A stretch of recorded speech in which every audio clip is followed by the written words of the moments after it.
Buen día, chicos de noveno grado de las 3 jornadas. Sean bienvenidos a una nueva sesión de aprendizaje. Espero que todos junto a su familia se encuentren muy bien.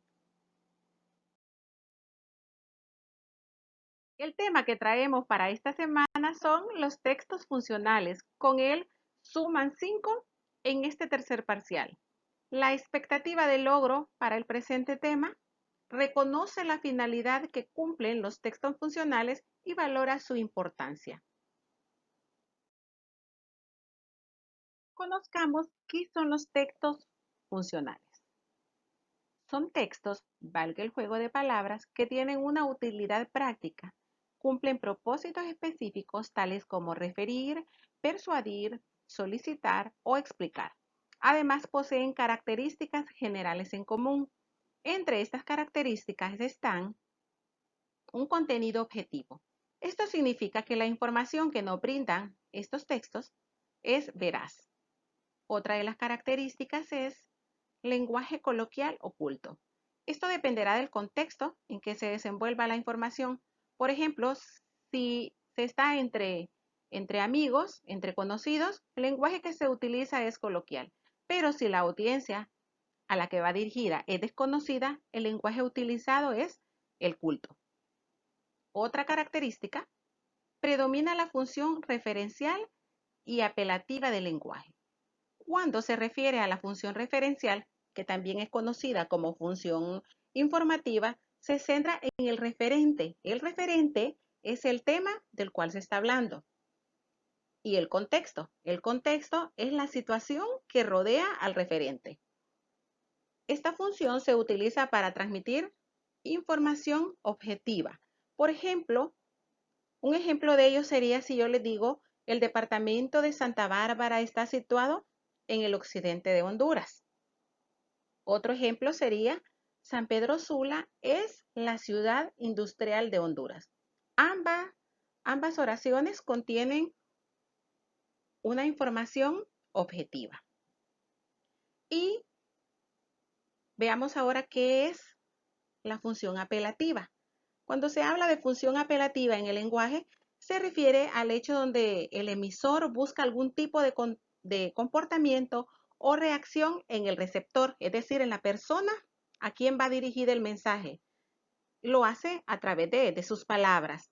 Es decir, que el emisor procura influir en la conducta o la actitud del receptor. A eso se refieren estos dos términos. ¿Cómo se clasifican los textos funcionales? Tienen 3 clasificaciones que son las que vamos a conocer hoy. La primera de ellas son los textos funcionales personales.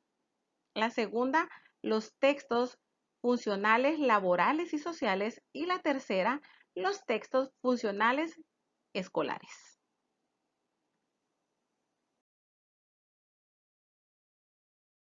Vamos a conocer cada uno de los textos funcionales. Y vamos a iniciar con los textos funcionales personales.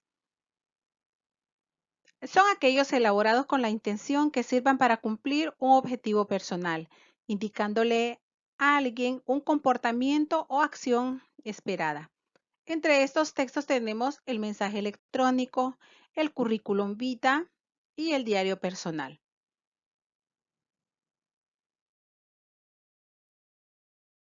El siguiente de ellos es el texto funcional laboral y social.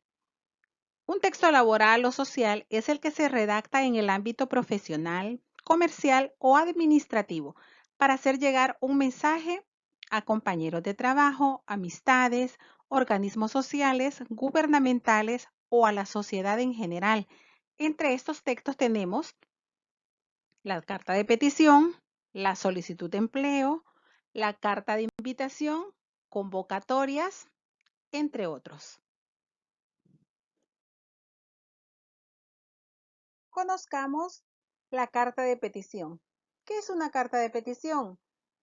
Es la que se utiliza para solicitar documentos oficiales, entrevistas de trabajo, un aumento de salario, permisos, entre otras cosas. Por lo tanto, su contenido debe desarrollarse de manera formal. Aquí tenemos un ejemplo de una carta de petición. Conozcamos cuáles son sus partes. En primer lugar tenemos el encabezado. Dentro del encabezado va el lugar y fecha, el nombre de la persona a quien nosotros dirigimos la petición, así como su dirección.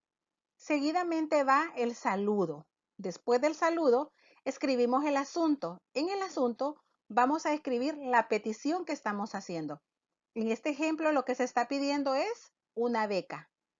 Después del asunto, se escribe el cuerpo de la carta. En este caso, nosotros tenemos 3 párrafos. En esos 3 párrafos se describe minuciosamente la solicitud o petición que se está haciendo.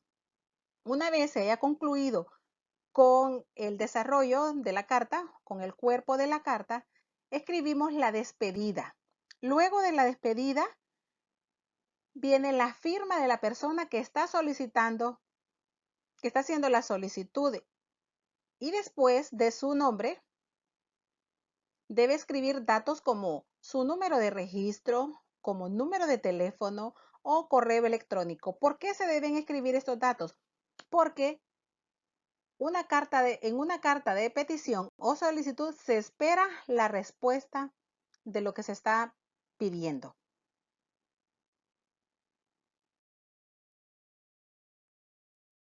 Para finalizar con el tema, vamos a conocer al último de los textos funcionales y nos referimos a los textos funcionales escolares.